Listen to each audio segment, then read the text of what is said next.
정원을 지키던 남자와 정체를 숨긴 여행객. 안녕하세요. 저는 한도윤입니다. 올해 62이죠. 강릉 외곽 사람들 발길이 뜸한 곳에 오래된 한옥이 하나 있습니다. 100년은 됐을 기와 지붕 아래 작은 정원을 돌보며 살아가고 있어요. 관광객들이 가끔 머물다 가는 한옥 스테이, 그 정원 관리가 제 일입니다. 아내는 15년 전 세상을 떠났습니다. 외동딸 서연이는 그 무렵 집을 나갔죠. 연락이 끊긴 지도 꼭 그만큼입니다. 처음엔 찾아다녔어요. 경찰서에도 가고 친구들한테도 연락해봤습니다. 그런데 성인이 된 자식을 부모가 찾는다는 건 생각보다 어려운 일이더군요. 이제는 그냥 기다립니다. 언젠가 돌아올 거라고, 아니면 최소한 살아있다는 소식이라도 들릴 거라고요. 그렇게 하루하루 살아가는 거죠. 봄이 왔습니다. 정원에 매화가 피고 동백이 붉게 물들었어요. 손님도 조금씩 늘었습니다.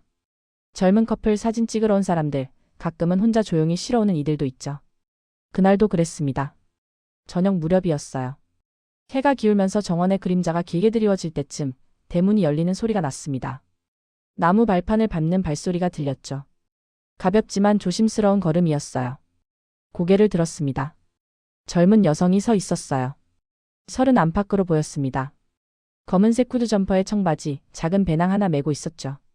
얼굴은 작고 창백했습니다. 눈빛이 특이했어요. 주변을 살피는 시선이 마치 누군가를 경계하는 것 같았거든요. 안녕하세요. 제가 먼저 인사를 건넸습니다. 예약하신 분이신가요? 그녀는 잠시 망설이다가 고개를 끄덕였어요. 하연이요. 하연으로 예약했습니다. 목소리가 낮았습니다. 떨리는 것 같기도 했죠. 아, 네. 확인했습니다. 이쪽으로 오세요. 방으로 안내했어요. 한옥 동쪽 끝 가장 조용한 곳이었습니다. 창밖으로 동백나무가 보이는 방이죠. 불편한 점 있으시면 말씀해 주세요. 괜찮습니다. 그녀는 짧게 대답하고는 방문을 닫았어요. 그날 저녁 저는 정원을 정리하면서 자꾸 그 여성을 떠올렸습니다. 뭔가 익숙한 느낌이었어요. 어딘지 모르게 서연이를 닮았달까요? 말투도 눈빛도, 혼자 짐을 꾸리던 뒷모습까지도요. 아니겠죠. 그럴 리 없습니다. 그저 나이든 아버지의 착각일 거예요. 밤이 깊었습니다. 하연은 방에서 나오지 않았어요. 저녁도 걸은 것 같았죠. 불빛만 새어 나왔습니다. 가끔 그림자가 움직이는 게 보였어요. 방 안을 오가는 모습이었습니다. 무슨 일이 있는 걸까요? 다음 날 아침 일찍 일어나 정원에 물을 주고 있었습니다. 이슬이 아직 마르지 않은 시간이었죠. 그때 방문이 조용히 열렸어요. 하연이 나왔습니다. 어제보다 얼굴이 더 창백해 보였어요. 잠을 제대로 못 잔 것 같았습니다. 그녀는 마루에 앉아 정원을 바라봤죠. 아침 드셨어요? 제가 물었습니다. 아니요. 식사 준비해 드릴까요? 괜찮습니다. 역시 말이 짧았어요. 그런데 이상했습니다. 그녀가 정원을 바라보는 눈빛이요. 그냥 구경하는 게 아니었어요. 뭔가를 찾는 것처럼 보였거든요. 동백나무, 매화나무, 돌담 넘어 대나무 숲까지 시선이 천천히 움직였습니다. 마치 이곳을 아는 사람처럼요. 이 정원 오래됐죠. 하연이 갑자기 말했습니다. 네, 100년은 넘었어요. 항상 이렇게 관리하셨나요? 15년 정도 됐습니다. 그녀가 고개를 돌렸어요. 처음으로 제 얼굴을 제대로 본 것 같았죠. 15년. 그녀가 작게 중얼거렸습니다. 뭔가 의미심장한 표정이었어요. 혹시 이 집에 대해 아시나요? 제가 조심스럽게 물었습니다. 하연은 잠시 침묵했어요. 그러더니 천천히 고개를 저었죠. 아니요. 그냥 조용해서 좋네요. 거짓말 같았습니다. 그날 오후 하연은 정원을 천천히 걸었어요. 혼자서요. 저는 멀리서 지켜봤습니다. 그녀는 동백나무 앞에서 한참을 섰죠. 손을 뻗어 꽃잎을 만졌어요. 그러다 갑자기 주저앉았습니다. 울고 있었어요. 소리 없이 어깨만 떨리는 울음이었습니다. 저는 다가가지 못했어요. 그냥 멀리서 지켜봤죠. 왠지 모르게 가슴이 먹먹했습니다. 15년 전 서연이도 저 동백나무 아래서 자주 앉아 있었거든요. 그때 핸드폰이 울렸습니다. 한옥 스테이 주인이었어요. 도윤 씨, 하연이라는 손님 잘 계시죠? 네, 계십니다. 혹시 이상한 점 없었어요? 예약할 때 좀 불안해 보이던데요. 괜찮아 보입니다. 그럼 다행이고요. 그런데 말이죠. 주인이 목소리를 낮췄어요. 그분 장기 투숙 신청했어요. 한 달은 있겠대요. 한 달이요. 그렇게 오래요. 저는 다시 하연을 바라봤습니다. 그녀는 여전히 동백나무 아래 앉아 있었어요. 석양이 그녀의 뒷모습을 붉게 물들이고 있었죠. 대체 이 사람은 누구일까요? 왜 이곳에 왔을까요? 그리고 왜 우리 서연이를 이렇게 떠올리게 만드는 걸까요? 마이너스. 다음 날 아침이었습니다. 평소처럼 일찍 일어나 정원으로 나갔어요. 새벽 공기가 차가웠죠. 이슬이 나뭇잎에 맺혀 있었습니다. 정원을 한 바퀴 돌았어요. 물을 주려고 쓸을 끌고 가다가 발걸음이 멈췄습니다. 모란나무였어요. 10년을 키운 귀한 나무였죠. 4월이면 붉은 꽃을 가득 피우는 이 정원에서 가장 아름다운 나무였습니다. 그런데 그 나무의 가지 하나가 꺾여 있었어요. 깨끗하게 부러진 게 아니었습니다. 억지로 비틀어 꺾은 것처럼 보였죠. 가지 아래에는 흙이 파헤쳐져 있었어요. 누군가 일부러 한 것 같았습니다. 가슴이 철렁했어요. 이 나무는 아내가 살아있을 때 심은 거였거든요. 서연이도 어릴 적 이 나무 그늘 아래서 놀았죠. 그래서 더 소중했습니다. 도윤 씨. 뒤에서 목소리가 들렸어요. 한옥스테이 주인 박 사장님이었습니다. 50대 중반 이 집을 운영하는 분이죠. 이게 무슨 일이에요? 박 사장님이 놀란 얼굴로 다가왔습니다. 어젯밤에는 멀쩡했는데. 저도 방금 봤습니다. 그때 다른 손님들도 나왔어요. 마침 아침 산책을 하려던 참이었던 것 같았죠. 젊은 커플과 중년 부부 모두 4명이었습니다. 어머, 저 나무 왜 저래요? 젊은 여자 손님이 놀라서 물었어요. 누가 한 거 아니에요. 남자 손님이 말했습니다. 박 사장님이 심각한 표정으로 나무를 살폈어요. 이건 자연스럽게 부러진 게 아닌데요. 누가 일부러 꺾은 것 같은데. 정말요? 그럼 범인이 있다는 얘기잖아요. 손님들 사이에서 술렁임이 일었습니다. 저는 조용히 주변을 둘러봤어요. 발자국이 있을까 싶어서요. 그런데 이슬 때문에 흔적이 뚜렷하지 않았습니다. 어젯밤에 누가 나갔나요? 박 사장님이 물었어요. 저희는 아닌데요. 중년 부부가 고개를 저었습니다. 저희도 방에만 있었어요. 젊은 커플도 똑같이 대답했죠. 그때 한 손님이 말했습니다. 저기 그 혼자 온 여자분이요. 어젯밤 늦게 정원에 있는 거 봤는데요. 젊은 남자 손님이었어요. 스마트폰을 만지작거리며 말했죠. 밤 11시쯤이었나. 화장실 가려고 복도에 나왔다가 창문으로 봤어요. 후드 입은 여자가 정원을 걷고 있더라고요. 모두의 시선이 한 곳으로 향했습니다. 하연의 방이었어요. 하연 씨 말하는 거예요? 박 사장님이 물었습니다. 네, 그분밖에 없잖아요. 혼자 온 여자 손님은요? 확실해요. 어두웠지만 후드는 확실히 봤어요. 그분 맨날 후드 입고 다니잖아요. 분위기가 이상해졌어요. 박 사장님이 하연의 방으로 다가갔습니다. 문을 두드렸죠. 하연 고객님 계세요. 잠시 후 문이 열렸어요. 하연이 나왔습니다. 얼굴이 더 창백해 보였어요. 눈가에 그늘이 짙었죠. 잠을 설친 것 같았습니다. 무슨 일이세요? 목소리가 떨렸어요. 어젯밤에 정원에 나가셨어요. 박 사장님이 조심스럽게 물었습니다. 하연은 잠시 망설였어요. 그러더니 고개를 끄덕였죠. 네, 잠이 안 와서 잠깐 나갔어요. 몇 시쯤이었나요? 11시쯤이요. 손님들이 수근거렸습니다. 그럼 혹시 정원에서 뭔가 보신 거 없나요? 노란 나무 아세요? 그 붉은 꽃봉오리 맺힌 나무요. 그게 부러졌거든요. 하연의 눈이 커졌어요. 부러졌다고요? 네, 누가 일부러 꺾은 것 같아요. 저는 몰라요. 하연이 빠르게 대답했습니다. 저 그냥 걷기만 했어요. 나무는 건드리지 않았어요. 그런데 목소리가 너무 불안정했어요. 손도 미세하게 떨렸죠. 오히려 더 의심스러워 보였습니다. 정말이에요? 젊은 여자 손님이 물었어요. 그 시간에 정원에 있었던 건 하연 씨밖에 없잖아요. 저 아니라니까요. 하연이 목소리를 높였습니다. 그런데 그게 화라기보다는 두려움에 가까워 보였어요. 왜 그렇게 불안해하세요? 불안한 게 아니라 억울해서 그래요. 억울하면 당당하게 얘기하면 되죠. 왜 그렇게 떨어요? 분위기가 험악해졌습니다. 저는 참지 못하고 끼어들었어요. 잠깐만요. 다들 진정하시죠. 도윤 씨, 그런데 이건 좀 이상하지 않아요? 박 사장님이 난처한 얼굴로 말했습니다. 하연 고객님이 그 시간에 정원에 있었던 건 확실하니까요. 그렇다고 하연 씨가 있다는 증거는 없잖아요. 제가 말했습니다. 혹시 다른 사람이 들어온 건 아닐까요? 대문 자물쇠가 오래돼서 잘 안 잠기기도 하거든요. 그럼 외부 사람이 들어와서 나무만 꺾고 갔다는 거예요. 가능성이 있잖아요. 그건 좀. 손님들은 여전히 하연을 의심하는 눈치였어요. 하연은 벽에 기댄 채 고개를 떨구고 있었습니다. 어깨가 작게 떨렸죠. 저 정말 안 했어요. 작은 목소리였어요. 그냥 잠이 안 와서 잠깐 걸었을 뿐이에요. 나무는 처음부터 관심도 없었어요. 그때 제가 하연의 눈을 봤습니다. 눈동자가 흔들리고 있었어요. 뭔가를 숨기고 있는 것 같았죠. 거짓말을 하는 건 아닌 것 같았어요. 그런데 전부를 말하지 않고 있었습니다. 뭔가 있었어요. 어젯밤 정원에서 분명 뭔가를 봤거나 아니면 뭔가를 했던 거예요. 그런데 그걸 말할 수 없는 거죠. 왜일까요? 하연 고객님. 박 사장님이 조심스럽게 말했습니다. 혹시 어젯밤에 다른 사람을 보셨나요? 아니면 이상한 소리라도요? 하연은 고개를 저었어요. 아무것도 못 봤어요. 너무 빠른 대답이었습니다. 그럼 뭐 하시다가 그렇게 늦게까지 밖에 계셨어요? 그냥요. 그냥 생각 좀 하려고요. 무슨 생각을요? 개인적인 거예요. 하연이 방으로 들어가려고 했어요. 그런데 박 사장님이 말렸습니다. 잠깐만요. 이건 그냥 넘어갈 문제가 아니에요. 그 모란나무가 얼마나 귀한 건지 아세요?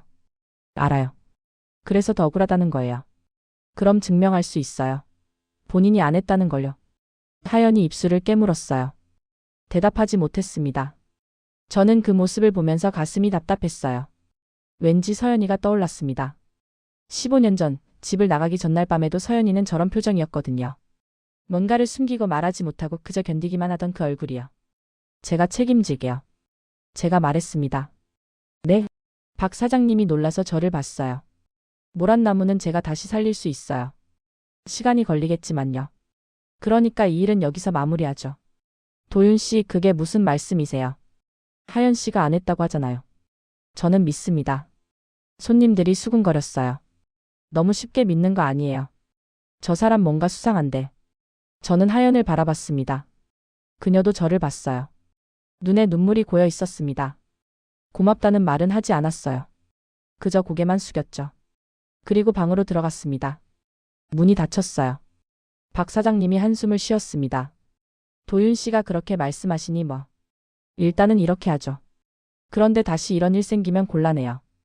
그럴 일 없을 겁니다. 손님들은 불만스러운 얼굴로 돌아갔어요. 정원에는 저 혼자 남았습니다. 부러진 모란나무를 바라봤어요. 억지로 꺾은 흔적이 선명했죠. 정말 하연이 한 걸까요? 아니면 다른 누군가일까요? 그리고 하연은 대체 무엇을 숨기고 있는 걸까요? 바람이 불었습니다. 동백꽃잎이 떨어졌어요. 어디선가 낯선 예감이 스며들고 있었습니다. 마이너스. 사흘이 지났습니다. 모란나무 사건 이후로 정원은 조용했어요. 하연은 여전히 방에만 있었죠.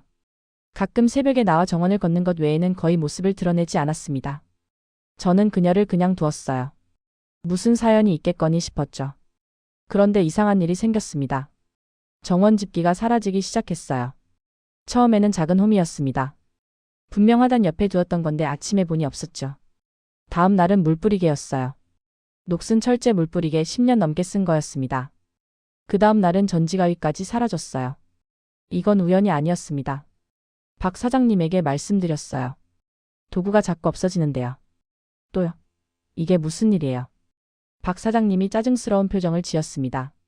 CCTV는 없나요? 정원 쪽엔 없어요. 현관하고 주차장만 있죠. 그런 방법이 없네요. 아니, 있죠.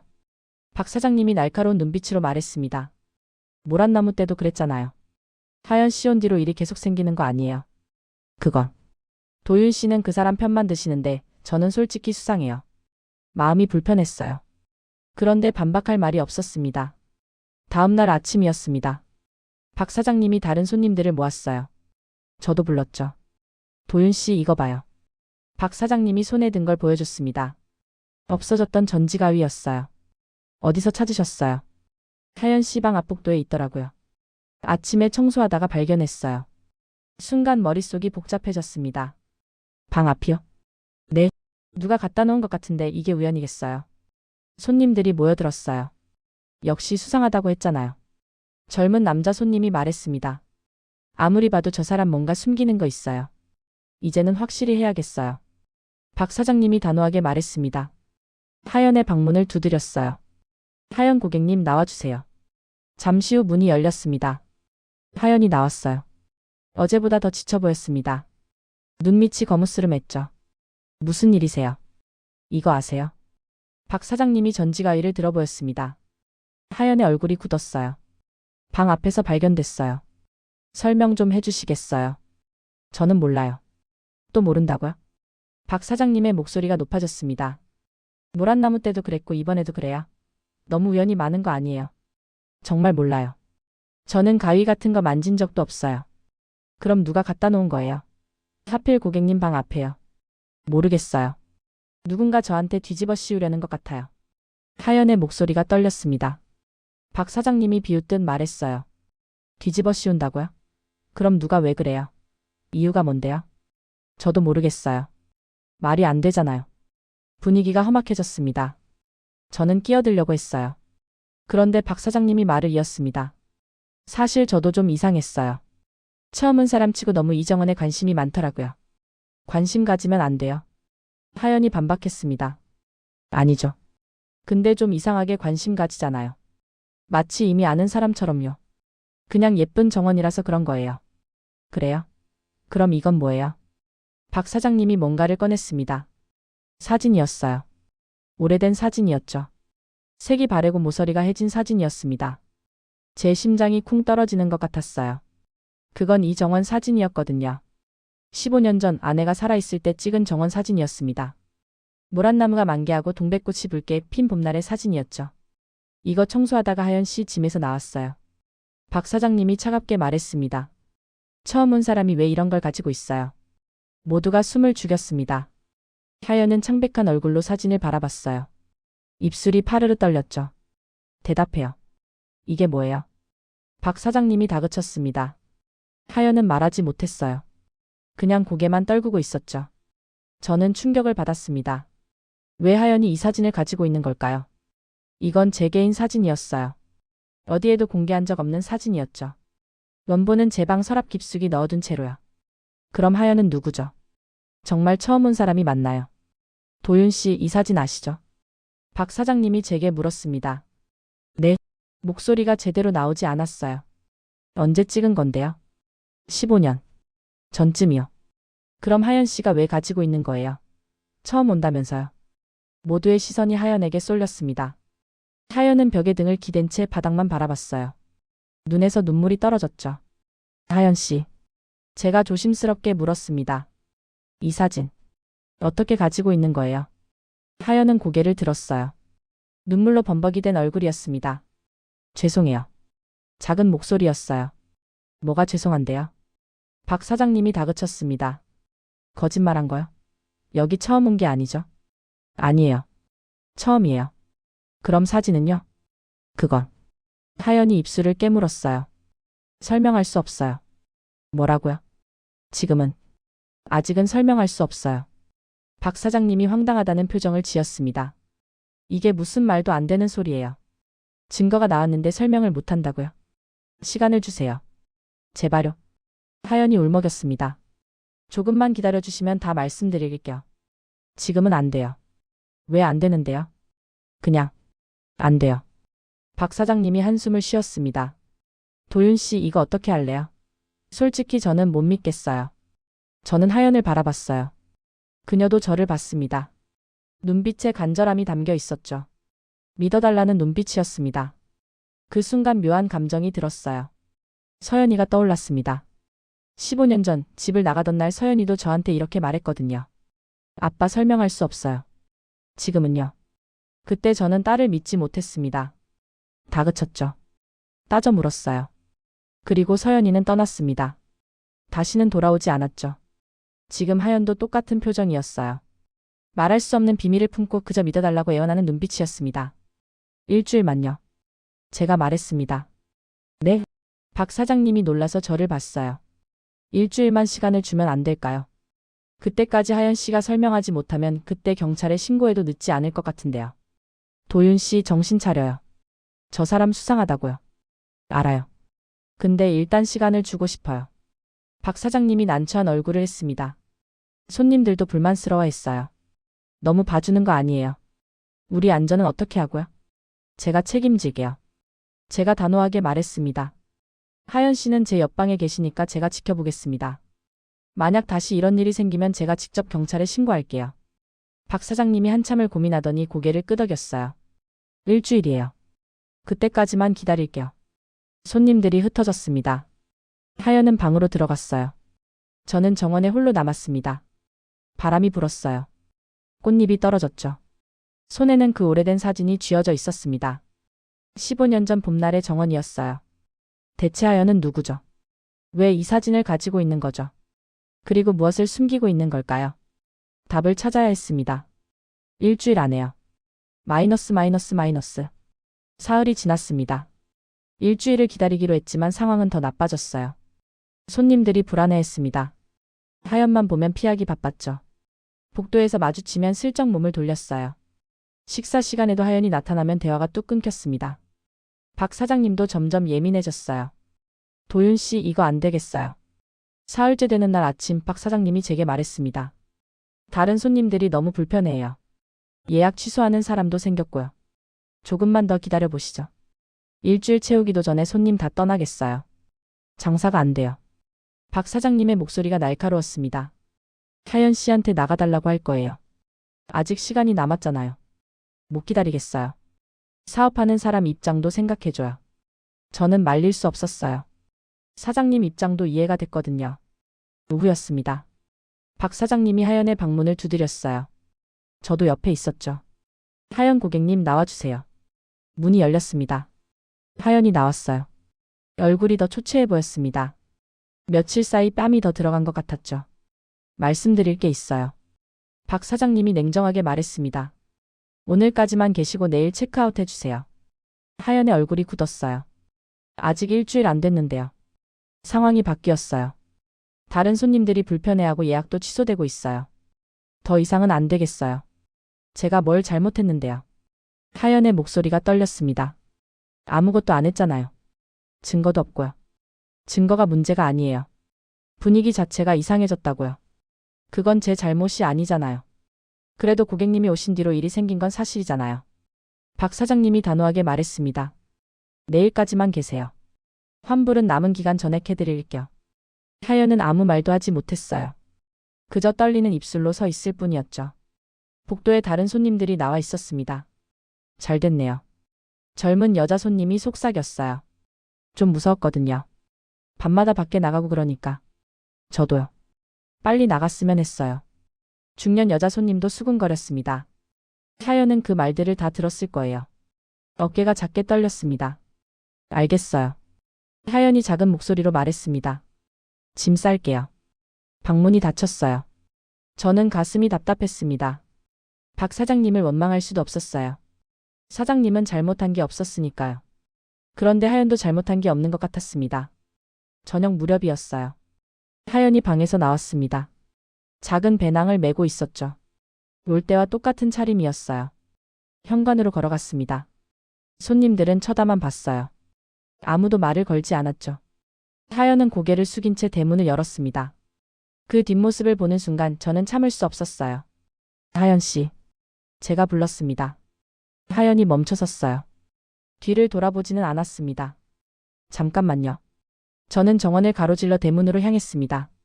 박 사장님이 뭐라고 하는 것 같았지만 신경 쓰지 않았어요. 대문 밖으로 나갔습니다. 하연은 몇 걸음 떨어진 곳에 서 있었어요. 석양이 그녀의 뒷모습을 길게 늘어뜨렸죠. 무슨 사정이 있는 겁니까? 제가 조심스럽게 물었습니다. 하연이 천천히 돌아섰어요. 얼굴에 눈물 자국이 선명했습니다. 사정이 있으면 말씀해 보세요. 제가 도와드릴 수 있을지도 모르잖아요. 도와줄 수 없어요. 하연이 고개를 저었습니다. 아무도 저를 도와줄 수 없어요. 그래도 말은 해봐야 알죠. 말할 수 없어요. 지금은요. 똑같은 대답이었어요. 저는 답답했습니다. 왜 그 사진을 가지고 있었어요? 15년 전 정원 사진을요. 하연이 입술을 깨물었어요. 한참을 망설이더니 떨리는 목소리로 말했습니다. 숨을 크게 들이마셨어요. 저 여기 오면 안 되는 사람이었어요. 무슨 말씀이세요? 실은. 하연의 눈에서 눈물이 떨어졌습니다. 저는 이곳이 그때였습니다. 도윤 씨. 박 사장님의 목소리가 들렸어요. 대문 안쪽에서 급하게 부르는 소리였죠. 빨리 와봐요. 정원에 또 문제 생겼어요. 저는 하연을 봤습니다. 잠깐만 기다려주세요. 금방 올게요. 아니에요. 하연이 고개를 저었습니다. 안 돼요. 이제 가야 해요. 하연 씨, 괜찮아요. 하연이 억지로 미소를 지었어요. 눈물 범벅인 얼굴로요. 도와주시려고 해주셔서 감사했어요. 진심으로요. 도윤 씨, 박 사장님이 다시 불렀습니다. 저는 망설였어요. 정원으로 들어가야 할지, 하연과 계속 얘기해야 할지 갈피를 잡을 수 없었죠. 가보세요. 하연이 말했습니다. 더 큰일 나기 전에요. 그래도 전 괜찮아요. 하연이 몸을 돌렸습니다. 다시 걷기 시작했어요. 하연 씨, 제가 불렀지만 그녀는 돌아보지 않았습니다. 도윤 씨 진짜 큰일이에요. 박 사장님의 목소리가 더 급해졌어요. 저는 결국 정원으로 돌아갔습니다. 뒤를 돌아보니 하연은 이미 멀리 가고 있었죠. 작은 뒷모습이 저녁 어둠 속으로 사라지고 있었습니다. 정원으로 들어갔어요. 박 사장님과 손님들이 모여 있었습니다. 무언가를 바라보고 있었죠. 다가가 보니 동백나무였어요. 아내가 심었던 서연이가 좋아했던 그 동백나무였습니다. 뿌리가 파헤쳐져 있었어요. 누군가 삽으로 판 것 같았죠. 흙이 사방에 흩어져 있었습니다. 이게 무슨 짓이에요? 박 사장님이 화난 목소리로 말했습니다. 진짜 미친 거 아니에요. 손님들도 수군거렸습니다. 저는 그 자리에 멍하니 서 있었어요. 동백나무가 아니라 하연이 떠올랐습니다. 어둠 속으로 사라지던 작은 뒷모습이요. 저 여기 오면 안 되는 사람이었어요. 그 말이 계속 머릿속을 맴돌았어요. 대체 무슨 뜻이었을까요? 왜 하연은 여기 오면 안 되는 사람이라고 한 걸까요? 바람이 불었습니다. 동백꽃잎이 떨어졌어요. 저는 문득 깨달았습니다. 지금 놓쳐서는 안 된다는 걸요. 15년 전 서연이를 놓쳤던 것처럼 또다시 후회하면 안 된다는 걸요. 사장님, 제가 말했습니다. 제가 나가볼게요. 하연 씨를 찾아야 할 것 같아요. 지금요? 이 난리통에요. 죄송합니다. 꼭 가봐야 해요. 저는 대문을 향해 뛰었습니다. 뒤에서 박 사장님이 뭐라고 소리치는 게 들렸지만 멈추지 않았어요. 대문을 나섰습니다. 어둠이 내려앉고 있었어요. 하연은 보이지 않았습니다. 어느 쪽으로 갔을까요? 저는 걷기 시작했습니다. 그리고 뛰기 시작했죠. 숨이 차올랐어요. 심장이 두근거렸습니다. 놓치면 안 돼요. 이번만큼은요. 마이너스. 하연을 찾지 못했습니다. 1시간을 헤맸지만 어디에도 없었어요. 버스 정류장, 기차역, 택시 승강장까지 다 돌아봤지만 그녀는 사라진 뒤였죠. 결국 빈손으로 돌아왔습니다. 밤이었어요. 정원은 고요했습니다. 손님들도 모두 잠든 시간이었죠. 저는 제 방으로 들어갔어요. 오랜만에 서랍을 열었습니다. 맨 아래 먼지 쌓인 낡은 상자가 있었죠. 15년 동안 한 번도 열지 않았던 상자였어요. 손이 떨렸습니다. 천천히 뚜껑을 열었어요. 서연이의 물건들이 담겨 있었습니다. 흑백 사진이 맨 위에 있었어요. 9살 때 찍은 사진이었죠. 동백나무 아래에서 웃고 있는 서연이었습니다. 작고 밝은 미소였어요. 그 밑에는 편지가 있었습니다. 서연이가 초등학교 때 쓴 편지였죠. 아빠 사랑해요. 아빠는 세상에서 제일 좋은 아빠예요. 삐뚤빨뚤한 글씨였습니다. 저는 편지를 내려놓고 다음 걸 꺼냈어요. 찢어진 노트였습니다. 서연이가 고등학교 때 쓰던 일기장이었죠. 반만 남아 있었어요. 나머지 반은 서연이가 떠나면서 찢어갔던 거였습니다. 아빠는 절 이해하지 못해요. 왜 제 말은 안 들어주세요? 전 그냥 혼자 있고 싶어요. 마지막 장에 적힌 글귀들이었어요. 가슴이 아팠습니다. 15년 전 그날이 떠올랐어요. 서연이는 18이었습니다. 고등학교 3학년이었죠. 그날 밤도 다퉜어요. 대학은 꼭 가야 해. 제가 말했습니다. 싫어요. 서연이가 대답했어요. 왜 싫은데? 공부 잘하잖아. 전 다른 걸 하고 싶어요. 다른 게 뭔데? 그림이요. 전 그림 그리고 싶어요. 저는 화가 났었어요. 그림으로 뭐 먹고 사냐? 아빠는 제 꿈을 인정 안 해주시잖아요. 인정 안 하는 게 아니라 현실적으로 생각하라는 거야. 현실이요? 전 제 인생 살고 싶어요. 내 인생 사는 게 대학 안 가는 거야? 말이 점점 격해졌죠. 결국 서연이가 소리쳤어요. 아빠는 절 사랑하는 게 아니라 통제하고 싶은 거예요. 그리고 방으로 들어가 문을 쾅 닫았습니다. 다음 날 아침 서연이는 집을 나갔어요. 쪽지 하나 남기지 않고요. 찾았습니다. 미친 듯이 찾았어요. 그런데 어른이 된 자식은 경찰도 찾아주지 않더군요. 자발적 가출이라고 했죠. 친구들한테 연락했어요. 아무도 몰랐습니다. 한 달이 지났고 1년이 지났고 15년이 흘렀습니다.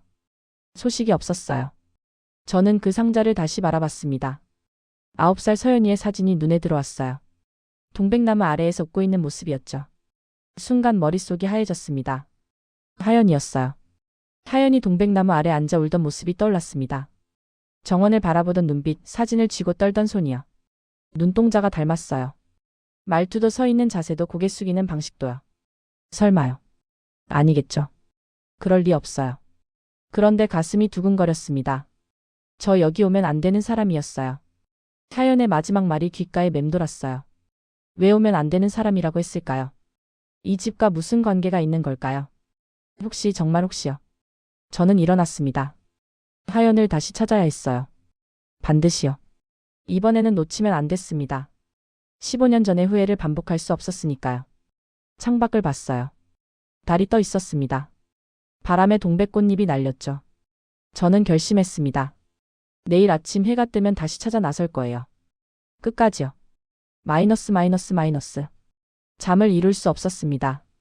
밤새 뒤척이다가 새벽에 일어났어요. 창밖을 보니 빗방울이 떨어지기 시작했죠. 곧 폭우가 쏟아졌습니다. 천둥이 울렸어요. 번개가 정원을 환하게 비췄습니다. 저는 마루에 앉아 빗소리를 들었어요. 어둠 속에서 동백나무가 흔들리는 게 보였죠. 그때였습니다. 대문이 열리는 소리가 들렸어요. 누군가 들어오고 있었습니다. 저는 일어났어요. 현관으로 향했죠. 대문 앞에 누군가 서 있었습니다. 빗속에 홀로 서 있는 작은 그림자였어요. 하연이었습니다. 온몸이 비에 젖어 있었어요. 머리카락에서 물이 뚝뚝 떨어졌죠. 얼굴은 창백했고 입술은 파래져 있었습니다. 하연 씨. 제가 달려갔습니다. 왜 이렇게? 죄송해요.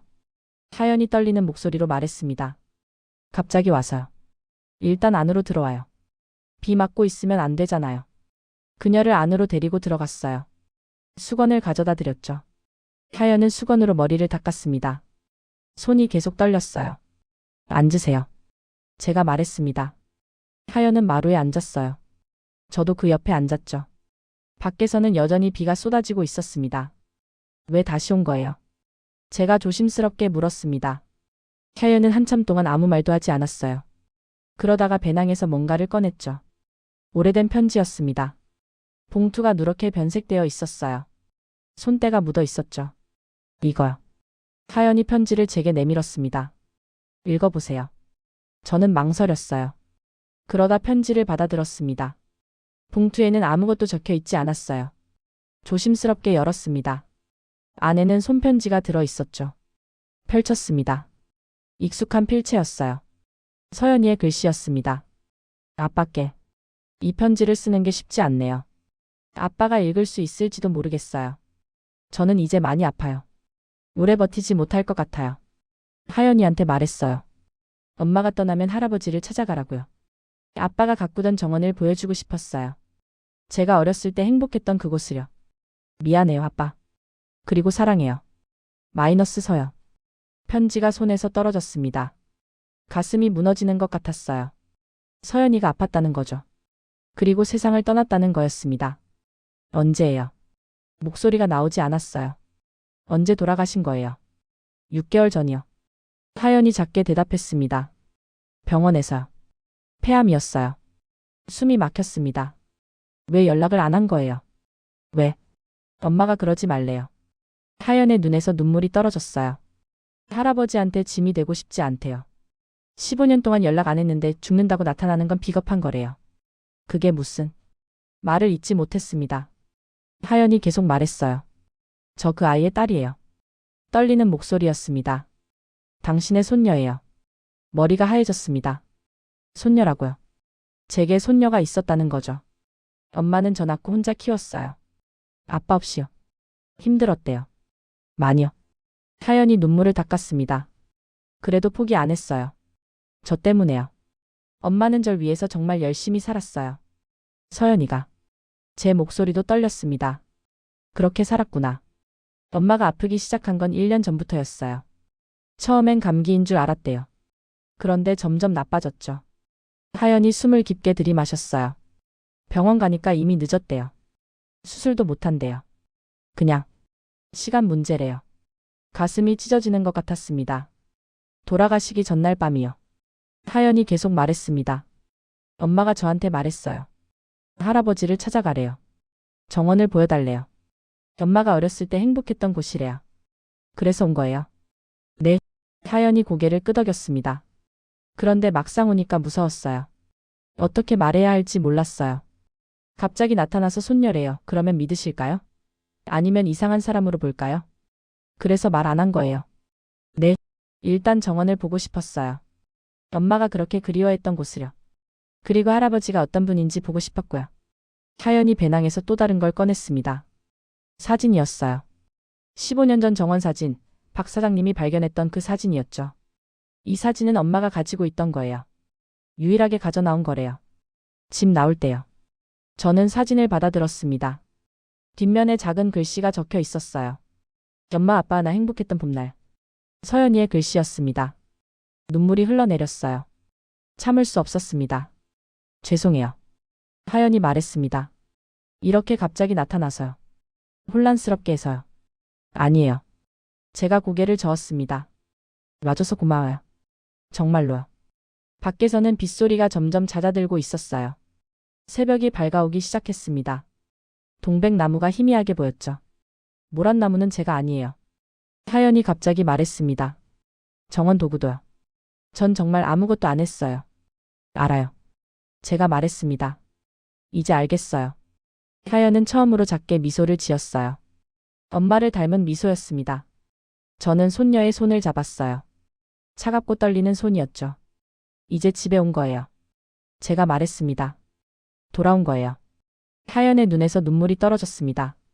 그리고 처음으로 편안한 표정을 지었어요. 15년 만에 제 가족이 돌아왔습니다. 마이너스 마이너스 마이너스. 비가 그쳤습니다. 아침 해가 떠올랐어요. 젖은 정원에 햇살이 내려앉았죠. 저는 하연을 끌어안았습니다. 오랫동안요. 말없이요. 하연의 어깨가 떨렸어요. 울고 있었습니다. 저도 눈물이 흘러내렸죠. 15년을 기다렸습니다. 이 순간을요. 이제 괜찮아요. 제가 속삭였습니다. 할아버지가 있으니까요. 하연이 고개를 끄덕였어요. 얼마나 시간이 흘렀을까요? 하연이 제 품에서 천천히 물러났습니다. 눈이 빨갛게 부어 있었죠. 정원 좀 볼게요. 하연이 말했습니다. 엄마가 사랑하던 곳으로. 우리는 함께 정원으로 나갔어요. 비에 젖은 나뭇잎들이 반짝였습니다. 동백꽃이 붉게 물들어 있었죠. 모란나무는 여전히 상처를 안고 있었어요. 여기서 엄마가 놀았어요. 응. 저 동백나무 아래에서 맨날 놀았지. 그럼 이 모란나무는요? 엄마하고 너희 할머니하고 함께 심은 거야. 하연이 모란나무를 쓰다듬었어요. 꺾인 가지를 조심스럽게 만졌죠. 아파 보여요. 그래. 근데 살릴 수 있어. 정말요? 응. 시간이 걸리겠지만요. 우리는 함께 모란나무를 손보기 시작했습니다. 흙을 정리하고 부러진 가지를 다듬고 물을 주었어요. 하연은 서툴렀지만 열심이었죠. 할아버지. 하연이 물었습니다. 저도 정원 1 배울 수 있을까요? 당연하지. 제가 미소 지었습니다. 천천히 가르쳐 줄게. 그때 뒤에서 목소리가 들렸어요. 도윤 씨. 박 사장님이었습니다. 놀란 얼굴로 서 있었어요. 하연을 보고 있었죠. 하연 고객님. 돌아오셨어요. 네. 제가 대답했습니다. 그리고 사장님 말씀드릴 게 있어요. 우리는 안으로 들어갔습니다. 거실에 앉았어요. 저는 천천히 설명했습니다. 하연이 누구인지 왜 여기 왔는지 모든 걸요. 박 사장님은 입을 다물지 못했습니다. 그럼 손녀분이셨어요. 네. 세상에. 박 사장님이 하연을 바라봤어요. 정말 죄송해요. 오해했어요. 괜찮아요. 하연이 고개를 저었습니다. 제가 설명을 안 해서요. 그래도 너무 심하게 대했어요. 박 사장님이 미안한 표정을 지었습니다. 그때 현관문이 열렸어요. 경찰관 2명이 들어왔습니다. 그리고 그 뒤에 10대 소년 셋이 따라왔죠. 도윤 씨 계세요? 경찰관이 물었습니다. 네, 여기 있습니다. 정원 훼손건으로 왔어요. 범인을 찾았습니다. 경찰관이 소년들을 가리켰어요. 이 아이들이 자백했어요. 소년들은 고개를 숙이고 있었습니다. 왜 그런 짓을 한 거예요? 박 사장님이 물었습니다. 그냥요. 한 소년이 작게 대답했습니다. 심심해서요. 장난으로요. 장난이요? 담 넘어서 들어와서 나무 꺾어두고 숨기고 그랬어요. 재미로요. 경찰관이 한숨을 쉬었습니다. 부모님들 다 연락했고요. 합의 원하시면 말씀해 주세요. 저는 소년들을 바라봤어요. 어렸습니다. 15, 16 정도로 보였죠. 사과할 줄 알아요. 제가 물었습니다. 소년들이 고개를 들었어요. 죄송합니다. 진심이에요. 네, 진짜 죄송해요. 제일 어려 보이는 소년이 울먹였습니다. 정말 잘못했어요. 저는 잠시 생각했습니다. 합의할게요. 경찰관이 놀란 표정을 지었어요. 정말요? 네, 대신 조건이 있어요. 무슨 조건이요? 이 아이들 정원 봉사 시켜주세요. 한 달 동안이요. 봉사요? 네, 정원 가꾸는 거 배우면서 일하는 거예요. 제가 감독할게요. 소년들이 서로를 쳐다봤습니다. 저희가 정원 일을요? 싫으면 합의 안 해도 돼요. 제가 말했습니다. 아니요, 할게요. 소년들이 급하게 대답했습니다. 경찰관이 고개를 끄덕였어요. 좋은 방법이네요. 그럼 그렇게 처리하겠습니다. 경찰관과 소년들이 나갔어요. 박 사장님이 말했습니다. 역시 도윤 씨답네요. 벌주는 대신 가르치시다니. 별거 아니에요. 저는 하연을 봤습니다. 하연이 미소 짓고 있었어요. 오후가 되자 손님들도 사실을 알게 됐습니다. 젊은 커플과 중년 부부가 하연에게 다가왔어요. 정말 죄송해요. 젊은 여자 손님이 말했습니다. 오해해서. 괜찮아요. 하연이 대답했습니다. 이해해요. 그래도 너무 심했어요. 용서해 주세요. 이미 용서했어요. 손님들이 안도의 표정을 지었죠. 저녁이었습니다. 하연과 저는 정원에 앉아 있었어요. 해가 지고 있었죠. 할아버지. 하연이 말했습니다. 저 여기서 살아도 돼요. 당연하지. 여긴 내 집이야. 정원 일 배우고 싶어요. 엄마가 사랑하던 곳을 지키고 싶어요. 그래. 같이 지키자. 하연이 제 손을 잡았어요. 따뜻했습니다. 살아 있었죠. 여기에요. 제 곁에요. 할아버지, 엄마 얘기 들려줄 수 있어요. 어렸을 때요. 그럼. 얼마든지. 저는 이야기를 시작했습니다. 서연이가 5살 때 처음 동백꽃을 본 날 이야기를요. 하연은 웃으며 들었어요. 바람이 불었습니다. 동백꽃잎이 떨어졌죠. 정원은 조용했어요. 그리고 따뜻했습니다. 15년 만에 다시 찾은 평화였어요. 늦게 찾아온 가족이었죠. 이제 저는 알았습니다. 다시는 놓지 않을 거예요. 이번에는 제대로 사랑할 거예요. 할아버지로서. 달이 떠올랐습니다. 정원을 은은하게 비췄죠. 새로운 시작이었습니다. 우리예요. 마이너스 마이너스 마이너스. 한 달이 지났습니다. 정원은 달라졌어요. 모란나무에 상처가 아물었습니다. 새순이 돋아났죠. 동백나무는 여전히 붉은 꽃을 피우고 있었어요. 하연은 매일 정원에 나왔습니다. 처음에는 서툴렀어요. 흠이 쓰는 법도 물 주는 시간도 몰랐죠. 그런데 빨리 배웠습니다. 손재주가 있었어요. 할아버지, 이렇게 하는 거 맞아요? 하연이 물었습니다. 응. 잘하고 있어. 저는 미소 지었어요. 엄마를 닮았습니다. 서연이도 정원 일을 금방 배웠었거든요. 봉사원 소년들도 열심히였어요. 처음엔 귀찮아 하더니 점점 재미를 붙였죠. 아저씨, 이 꽃 이름이 뭐예요? 작약이야. 예쁘네요. 아이들이 웃었습니다. 정원의 웃음소리가 돌아왔어요. 오랜만이었습니다. 봄이 깊어졌습니다. 4월 말이었어요. 모란이 피기 시작했습니다. 꽃봉오리가 하나씩 벌어졌죠. 붉은 꽃잎이 햇살에 반짝였어요. 할아버지. 하연이 달려왔습니다. 모란 폈어요. 그래. 드디어 폈구나. 우리는 함께 모란나무 앞에 섰어요. 꽃이 가득했습니다. 상처를 딛고 피어난 꽃이었죠. 엄마가 좋아했을 것 같아요. 하연이 말했습니다. 응. 엄마가 제일 좋아한 꽃이야. 저는 모란꽃을 바라봤어요. 서연이가 떠올랐습니다. 어린 서연이가 이 꽃 아래서 웃던 모습이요. 할아버지. 하연이 제 손을 잡았습니다. 괜찮으세요? 응. 괜찮아. 저는 고개를 끄덕였어요. 내 어머니가. 목이 메었습니다. 내가 돌아오길 기다렸단다. 하연의 눈에서 눈물이 떨어졌어요. 엄마. 서연이는 여기 있어. 이 정원 곳곳에. 저는 정원을 둘러봤습니다. 동백나무에도 모란꽃에도 저 돌담에도 다 있어. 저도 느껴져요. 하연이 눈물을 닦았습니다. 엄마가 여기 있는 것 같아요. 우리는 한참 동안 서 있었어요. 바람이 불었습니다. 꽃잎이 떨어졌죠. 할아버지. 하연이 말했습니다.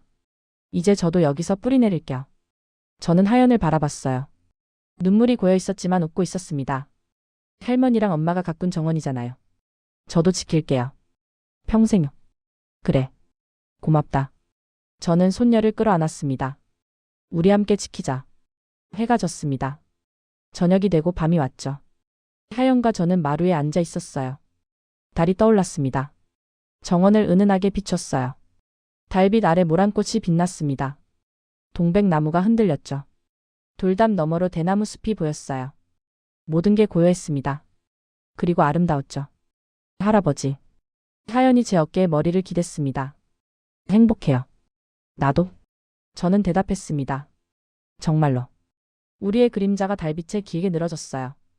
겹쳐져 있었습니다. 할아버지와 손녀였죠. 잃어버렸던 가족이었습니다. 15년 만에 다시 만난 인연이었어요. 이제 놓지 않을 거예요. 다시는요. 바람이 불었습니다. 꽃향기가 퍼졌죠. 정원은 완성되었습니다. 할머니가 심고 엄마가 가꾸고 손녀가 이어받을 정원이요. 3대가 지킨 이 작은 땅에요. 저는 하늘을 올려다봤습니다. 별이 빛나고 있었어요. 서연아. 작게 속삭였습니다. 내 딸 잘 지킬게. 약속해. 대답은 없었습니다. 그런데 느껴졌어요. 바람이 볼을 스치는 것 같았죠. 서연이의 손길 같았습니다. 고마워요, 아빠. 그런 말이 들리는 것 같았어요. 저는 눈을 감았습니다. 눈물이 흘러내렸죠. 하연이 제 손을 꼭 잡아주었습니다. 할아버지 사랑해요. 나도 사랑한다. 우리 손녀. 딸은 계속 떠 있었습니다. 정원을 비추고 있었죠. 잃어버린 가족의 정원이 다시 완성되었습니다. 마침내요.